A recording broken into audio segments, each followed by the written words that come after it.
Atento. Tú, el sonido que dicen los cebollinos estos, ahora verás.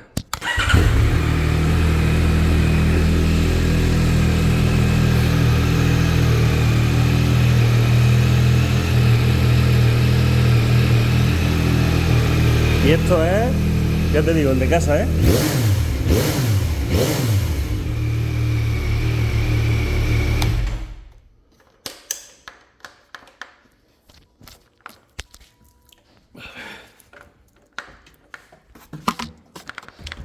Ya está. ¿Tú crees que necesita esto un tubo de escape para hacer más ruido? ¿En serio? Cuando yo salga con esto por la mañana me escucha el barrio entero. No necesita nada, créeme, Rubén.